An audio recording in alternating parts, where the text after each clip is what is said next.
we have raised. Good to have you join us, Dr. Ahmed Adamu. Thank you so much for having me. I appreciate that. All right, Dr. Ahmed, so much to talk about Nigeria, and of course, because of the myriad of challenges that the country is now faced with, all eyes are certainly on, everyone declaring that they want to aspire to be Nigeria's president come 2023, as Nigerians are looking for the man who's able to do the job, who's competent, and who can take Nigeria out of this quagmire of so many problems. And of course, one of such men is former Vice President Atiku Abubakar, who, as we know today, will be declaring his intention, formally declaring his intention to run for president, and it will be a 6th time. Let me ask you, how do you expect or think that Nigerians will respond to this declaration of former Vice President Atiku Abubakar? Well, I think Nigerians have voted for this same man in 2019, and the PDP was able to get 12 million votes because they had the competent president, the president of the people, or the candidate for the people in person of Atiku Abubakar. If not because of Atiku Abubakar, there will not be any candidate that will get up to 12 million votes, as even declared by the ruling party or the sitting president, and coming second, and that very close to a sitting president like that of Buhari, and that's really commendable. And Nigerians are still with him, coming from 2019 till date. There are more people who are having more confidence in this person, the person Atiku Abubakar. And now with the hardships and the failure of this administration, APC, a lot of people have regretted supporting the APC and regretted supporting President Buhari. And now they are willing to move to the side of Atiku Abubakar and the PDP. So if you want to put all these figures together, you realize that 12 million votes will have increased now to maybe 20 million or 30 million votes. So put together, I think Nigerians are now waiting and ready for a person like Atiku Abubakar, someone who is not a military veteran, but an economic veteran. Nigerians have tried the military people, and they're not working. What we want now, we want business people, entrepreneurs, people who have this kind of mindset of business and boosting the economy. Military people, they are not good in boosting the economies. They don't know how to do that. What they know is fight, is war. But Atiku Abubakar has proven over the years that he's a man of economy, he's a man of business creation, he's a man of education. So for me, Nigerians are ready this time around to overwhelmingly support him, because he is the most beloved candidate. Because you look at the form, the 40 million naira, people come together to buy the form for him. That's huge, huge sacrifice. As we speak today, this morning, he is going to officially declare or publicly declare his intention to contest for the president. And if you see people who are trooping into Abuja, as if it is going to be the swearing-in ceremony today, a lot of people were sponsoring themselves, transporting themselves, paying for their own accommodation. And this is just declaration. Imagine what's going to happen if it is swearing-in or it's going to be the voting day. A lot of people are out there. We have a lot of support groups. People, individuals are supporting him. I think this is the time for him. He's a man who is just sitting down in his house, but the politics is just coming to him. The position is coming to him. It's the people that are coming to him, asking him to contest. So I believe he is also coming from the right side of the country, Northeast being highly marginalized. Like according to the APC calculations, the Northeast have not produced a president since the First Republic. So I think he's the right person who is coming from the right geographical location in the country to be the next president of Nigeria in 2023. All right. As we said earlier, this is about the 6th time he'll be declaring to run for the nation's #1 political office. The implication of this is that he has been rejected at the polls for about 5 times, even though some of his supporters believe that he won some of those elections, particularly the one in 2019. Now, those factors that worked against him in 2007, 2011, 2015, and 2019. What has changed? Do you think those undermining factors that worked against Atiku Abubakar in those years he presented himself to contest the presidency have now changed? Well, yeah, Nigerians every day they are learning. You know, as a politician, people have different perceptions about you, but you have to educate them about your intention. But over there, his tenacity, his persistency has proven to Nigerians that he meant well for Nigeria. You know, when he started campaigning in 2007, we know what happened. We knew what happened. There was incumbency power. And then he had to make a very swift political movement and then change the political party. In 2011, there was incumbency as well. And in 2019, we know that his votes were robbed by the APC administration. So I think this is a time that is unique, that is different from the previous experiences. And I think this is the time when Nigerians have really understood who is this man, Atiku Abubakar. Over there, what are you lacking? You have the fame, you have the power, you have the money. What are you looking for? So he has proven to Nigerians because of persistency. Like a lot of people say, wise people say, when you are persistent, that's when people take you serious. Why are you keeping doing these things 5 times, 6 times? And at this age, what are you looking for? What he's looking for is leaving a legacy behind and trying his best ideas. This is someone who is driven by ideas and policies and plans, and he will not rest. He will never rest until when he sees Nigeria on the right track. And I think you can also reason with him, with the kind of mess and the kind of bad situation we find ourselves as a country. You cannot resist and say you just sit back and then you don't participate in politics. In fact, you should be punished for even sitting back and saying you're not going to participate, especially when you have the right ideas and you have the zeal and the love of the country. And Nigerians have believed now that this is a man that loves us, that loves us. So I think this time around is going to be very, very different from the past. And Nigerians are willing to protect their votes. And the fact that now we are going to have APC having a southern candidate most likely, and now Atiku Abubakar will likely to be the PDP presidential candidate, and he's going to come from the north. And the northern part of the country is where you get a lot of votes. And Atiku Abubakar is someone who is not only a northerner, he's also a southerner, because he's embraced and accepted by all. So the regional politics is going to favor him, and the national politics is going to favor him. And this is a period of turbulence. And this is where we need people of experience. When you are in a plane and there is a huge turbulence on the air, you don't want to try some flying officers. You want to try your experienced pilot to pilot you through the turbulence. And this is the time when we cannot risk doing some of trial and error policies. This is where we also need to cement the unity, the bond of the country, to have a president that is nationally accepted. So this is the challenges are unprecedented, circumstances are unique, and the right person to get through us to get us through this mess and this kind of turbulence is Atiku Abubakar, because he's not only someone who has a wish for this country, he's also someone with a plan for the country. All right, Doctor, there is the issue of zoning in the PDP. This is a very present, issue that the PDP is still grappling with. Is it to the west, is it to the south, or is it to the north? That dichotomy is still there ahead of the 2023 general elections. How are those of you, supporters of former Vice President Atiku Abubakar, navigating the waters of zoning? As you already know, of course, APC has zoned its presidential aspirants to the south and the chairmanship of the party to the north. How does that help to determine that of the PDP? Yeah, I think PDP, we have our own formula for rotating positions. Our formula is different from any other party.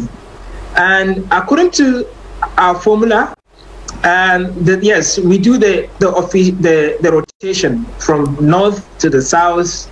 We had Obasanjo for 8 years, and then we had a short tenure for the late Umaru Musa Yar'Adua, who spent there 3 years in power, and then Goodluck Jonathan finished the remaining period.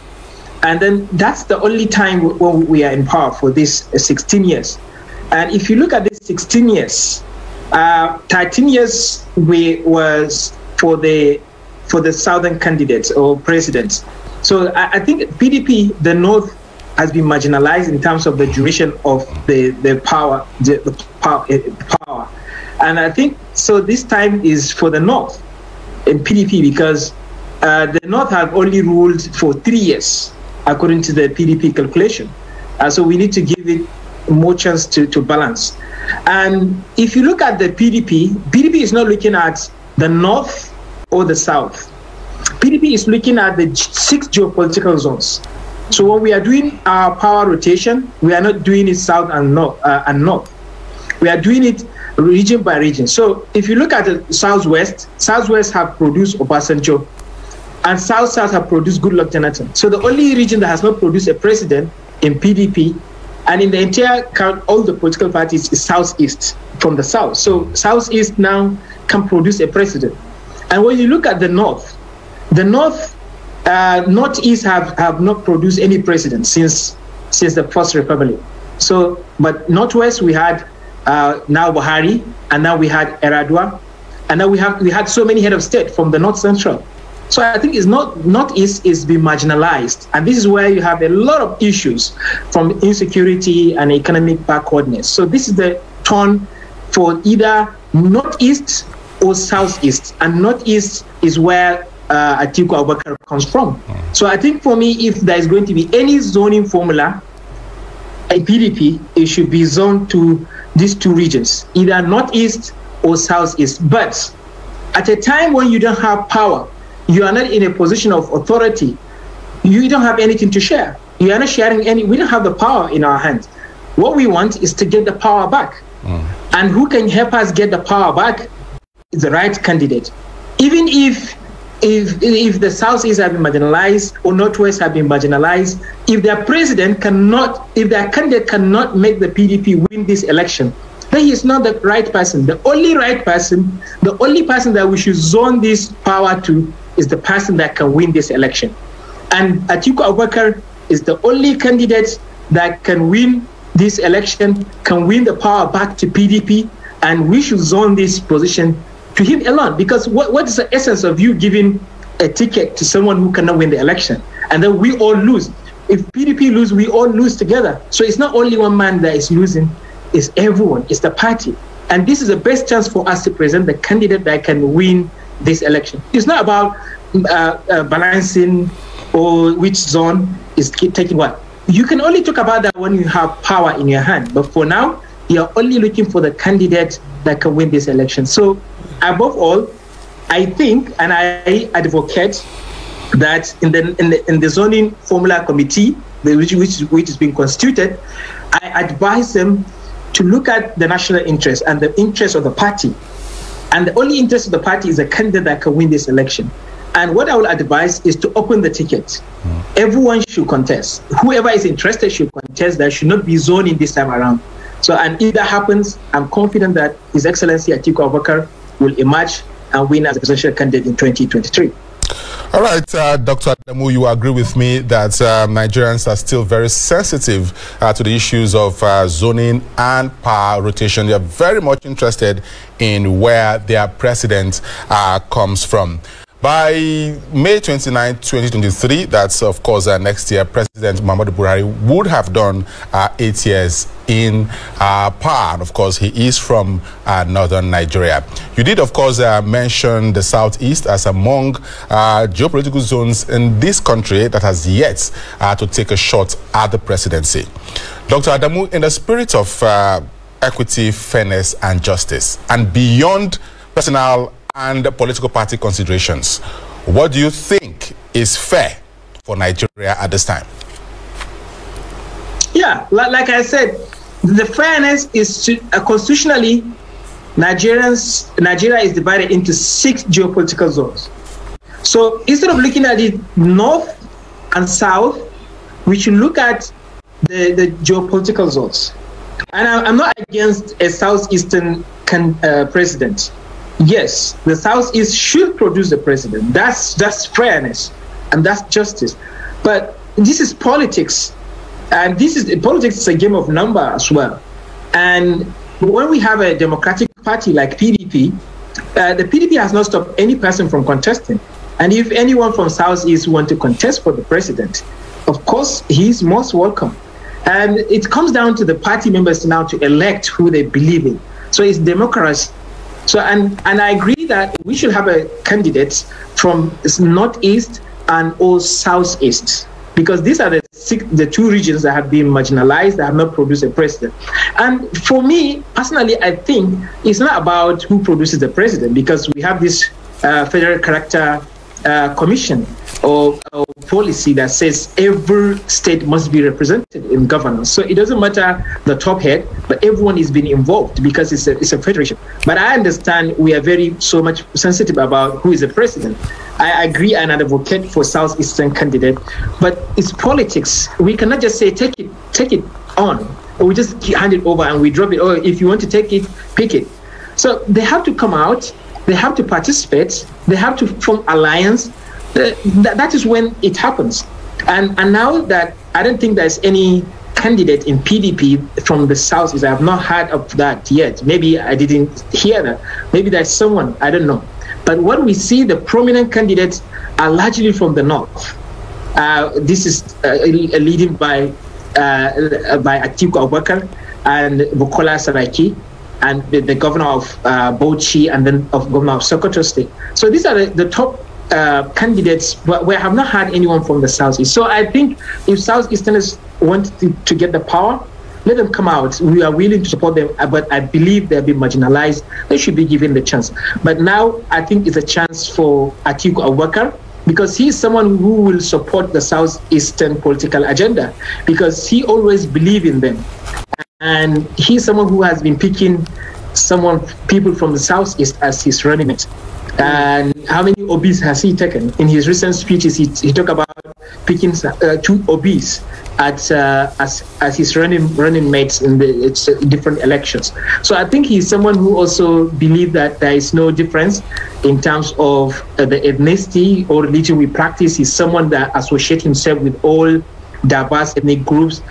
Even in his family, he also married from Yoruba side, he married from the Igbo side, he married from the Fulani side, he married from the Hausa side. Even in his households, there are Igbos, there are people, young kids of Igbo extract, and Yoruba side, and Hausa side, Fulani side. So he is Nigerian. You cannot look at Atiku and say he's a Fulani or Hausa. He's a Nigerian, because he does not see differences in the faces of Nigerians. He's not ethnic bigot, he's not religious bigot, he's someone who embraces everyone as Nigerian. So I think Southeasterners should embrace Atiku Abubakar as their own candidate, because Atiku Abubakar candidacy or presidency is like Southeastern candidacy. All right, Dr. Damu, let's look at opposition within the party itself. There are those who are not supporting, the ambition of former Vice President Atiku Abubakar, and they are from both sides of the divide, both from the southern part and the northern part, on the account of the age of, Mr. Abubakar, and of course on the account of the fact that he has attempted, had attempted 6 different times, or this will be the 6th time rather, without any success so far. So there are people who have their reservations about his, his success rate if given this opportunity again within the PDP. How are you answering, to this section of people from within the party? There will always be opposition even within the party. But I think that the idea, that's why we have the primary election. And Atiku Abubakar is someone who wants to cement relationships, build alliances even within the party, and he has the support of the PDP states, and the PDP, even the state there where we don't have the governors, and he had the support of the former governors as well. So I think he has a very smooth relationship with his boss, former President Olusegun Obasanjo. But I believe that if the PDP will support him because he's the person that can bring the party back into power. All right, Dr. Adamu, you agree with me also that at this time in the history of our country, the fault lines are still very visible. The ethnic and religious cleavages are still expanding. At this time in our political history, Nigerians are canvassing for a president or a presidential hopeful who is nationalistic in nature and who can forge that much talked about, integration by ensuring that every part of this country is carried along in the scheme of things. Do you think Atiku Abubakar can play that role of a unifier? If yes, why do you think so? Yeah. Atiku Abubakar is even nicknamed as unifier. Why? Because he's someone who does not show difference and who is fair and just to everyone. He's someone who does not discriminate based on your agenda or your age or your ethnicity or religion. And this is the time when Nigerians want to look at a president and say, hey, this is my president. I believe in president. Because if people don't believe in their leader, they will not believe in the country. We have had cases of people thinking that they should separate, they should have their own country separate from Nigeria. And that's because they don't have confidence and believe in the president. But if you have a leader that you look up to and say, this is my leader, and you have confidence this leader is going to be fair to you and is just to you, that's when you want to become patriotic. And Atiku Abubakar is someone who promised to reduce the cost of governance. The reason why I mention this is that when we talk about unity and patriotism, this comes from a sacrifice from the leaders. If leaders are amassing resources, going abroad for medical treatment, unnecessary trips, and Nigerians are suffering, people will feel will be angry, and they will not believe in the country. But when leaders sacrifice their own pleasure, sacrifice their own resources for the people, that is when people will also sacrifice their own resources for the country. And that is when people will believe in the country and we will unite. Because what Nigerians want is a common purpose. The only thing that unites us, one of the major things that unite us is this country. Because if this country is not there, then why is there unity? Because we are diverse people, the most diverse country in the world. And the only thing that the unity of purpose that brings us together is the country. But this unity can only come when there is fairness and justice. And fairness and justice can come when leaders start to sacrifice. And that's why Atiku Abubakar promised to reduce cost of governance. The extravagance and excesses in government will be reduced so that we can redirect these funds for human development. Because when people are developed, they have business to do. They will not think of who is a president. They will not think of being marginalized. People are busy. Especially when you look at people from the Southeast, who are very industrious people, who are people who like to produce and trade a lot. What they want the most is to provide the environment for them and to give them the support to thrive. So every region, they have their own strength. For example, if you look at the northern part of the country, agriculture, when you invest so much in agriculture, people are busy in their farms, and they are trading this agricultural produce. They will be busy doing that. They will not be focused on who is the president. So what matters to Nigerians is to get busy, to get business, and that's what Atiku Abubakar is providing for them, and that's why he has a plan. And then he has a policy of opening the discussion around the restructuring. People to say, this is how we want to be governed. And how do you want to control your resources? And how do you share the resources of the country? This is to give people the voice, so that their voices will be heard, so they will have some level of control and influence over their resources. So I believe Atiku Abubakar is someone that can easily be accepted by all, and he's the one who has a plan to be fair and just to everyone for the national unity. Because if you don't have a unifier at this time around, where the country is polarized, we have a president that is practicing nepotism and selfishness and marginalization. Any president that is going to come after this one that is going to repeat this the whole country is going to be destroyed and divided. And this is the time, that's why we say this is a state of emergency. This is a situation of emergency. You only need a president that can come and unify this country, because if there is no unity, there's no country. So the first agenda of Atiku Abubakar when he comes into power is to unite the country. Having him as the president alone will make the country to believe that, yeah, we are one. Because we all believe in this person. He's going to be fair. This is a people's president. He is not a northern president. He is not a Fulani president. He is not a Hausa president. He is a Nigerian president, Atiku Abubakar. And that alone will unify the country. And on top of that, he has the plan to unite the country. And that's the most important. And if we risk not having this kind of president, then we are doomed as a country. Ahmed, you're certainly right about one thing, and that's the fact that Nigerians want to, just go along, living their normal lives, doing their businesses, living in peace, and, growing and developing alongside their country. However, you cannot separate unity from security. It's almost impossible. While you have told us about, the strength of former Vice President when it comes to unifying the country and, being a business mogul, is able to run the country. But there is a big problem of insecurity. And we do know that the former Vice President is a military officer. What is the experience that he's bringing in terms of security? Because security is key in unifying the country. But insecurity is an effect of bad governance. So if you see insecurity, you ask yourself, why do we have insecurity? And a lot of people will say, because there's poverty.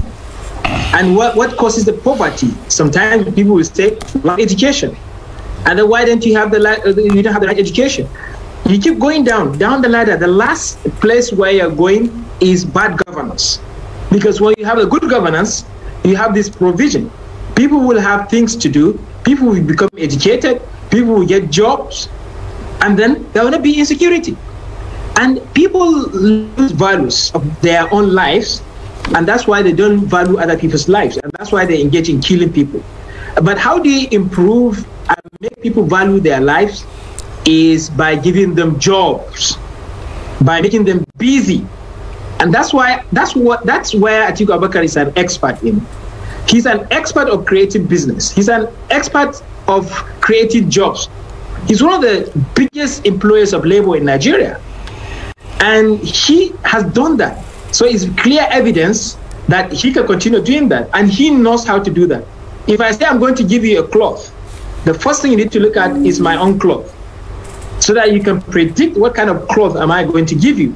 So Atiku Abubakar has created jobs for millions of thousands of young people around Nigeria.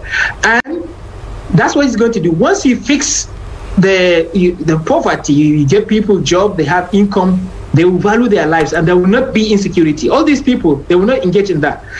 And the second issue where Atiku Abubakar is an expert in is education. He's a man of education. He's a product of education. Atiku Abubakar has valued education to the extent that he has built a community education, or a community of education, where in one community you can live your whole life and study from kindergarten to university. And he provides scholarship for people. He recently provided scholarship for Chibok girls. And he has spent half $1 billion naira to educate these Chibok girls. And sometimes you want a university, whether it's a charity university or business university, because he gives a lot of scholarship, because he believes that the poor children should have quality education. Because he knew he wouldn't have gotten the education if it were by some of the sentimental interests at that time. But he was forced to go to school. He was forced to go to school, and that's why he became what he is today. And he knew that there are many other young people out there who, when you give them the right education, there is no limit to what they can become. And that's, I think, the two antidotes to insecurity. Once you provide job for people, you educate them, then there will be security. So I think Atiku Abubakar is a person with a plan for job creation and educating people. And above all, there should be a plan for justice and fairness. A lot of these people are aggrieved. because the resources are not balanced and the people they feel neglected. I'm not making any case for insecurity. There's no justification for any reason for anyone to be violent. But through fairness and justice, we can curtail and combat insecurity. And that's what Atiku Abubakar represents. Fairness. Everyone should have equal access. There should not be discrimination. There should not be first-class citizen or second-class citizen. Even people in the rural areas, they should have equal opportunity. They should have infrastructure. And that's where his focus is, the issue of infrastructure development, because that will enable people to get business and to get busy, and then they feel they're part of the country. All right, Dr. Adamu, like every other presidential hopeful, Atiku Abubakar has good intentions, but you will agree with me that you need more than good intentions to run a country. You, of course, need funds to run a country. As we speak now, the socio-economic and development indices of the country not looking too good. 200 million people, more than 200 million people, even though we've not had a census since 2006. We are still doing 1.7 million, about 1.7 million barrels of crude oil at a benchmark price of $50 to $60 per barrel. For several years now, we've been running budget deficits and so on. So like I said, the economy at this point is not really looking too good. Where is Atiku Abubakar going to get the money to execute and achieve his robust action plan for Nigeria? Yeah, you know, it's not about how much resources you have, but how you can manage the resources. How many companies that have billions of dollars, but they went to bankruptcy? And how many businesses from little resources they have grown to become big companies? So you need a resource manager. And Atiku Abubakar is the best resource manager Nigeria has never had yet. And if he comes into power, he'll be able to manage the natural resources, the human resources of the country. And he's very clever. And he knows how to utilize the private sector. The government should be a policy maker, should be someone that will be watching to make sure that there's a level playing ground for the private enterprises to thrive. But private enterprising would not thrive without infrastructure. And that's where the government is coming in. So the government may not have the resources to build all the roads, all the hospitals. And then we cannot continue to also rely on the crude oil money, because we know how volatile the oil resources or oil revenue is. So Atiku Abubakar is someone who believes in... All right, I think this is where we're going to have to leave our conversation. We want to say a very big thank you to Dr. Ahmed Adamu, political analyst and petroleum economist. He joins us as we look at the presidential declaration of former Vice President Atiku Abubakar and the challenges ahead for him and what he can do differently to bring Nigeria out of the quagmire it currently is in. Thank you very much, Dr. Adamu, for your time. All right, thank you so much, Dr. Adamu. From Politics Now.